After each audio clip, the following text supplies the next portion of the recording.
বেসরকারি প্রাথমিক বিদ্যালয়ে জাতীয়করণের দাবিতে শিক্ষক সমাবেশ করেছে শিক্ষকরা। সকালে জাতীয় প্রেসক্লাবের সামনে বাংলাদেশ বেসরকারি প্রাথমিক বিদ্যালয় সাধারণ শিক্ষক ঐক্য পরিষদের উদ্যোগে এই সমাবেশ অনুষ্ঠিত হয়। এ সময় আন্দোলনকারী শিক্ষকরা জানান, ৫,০০০-এর বেশি বেসরকারি প্রাথমিক বিদ্যালয়ের শিক্ষকরা দীর্ঘদিন ধরে বঞ্চিত রয়েছে নানা সুযোগ সুবিধা থেকে। সরকার নানা আশ্বাস দিলেও তা বাস্তবায়ন করছে না। দাবি না মানলে কঠোর আন্দোলনে যাবার হুঁশিয়ারি দেন তারা।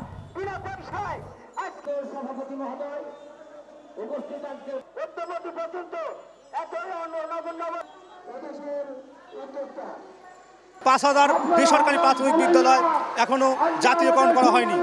সেই দাবি আদায়ের জন্য আমরা রাজপথে নেমেছি। আমরা এই জীবন নিয়ে আর বেঁচে থাকতে চাই না, আমরা বৈষম্যের শিকার হয়ে থাকতে চাই না।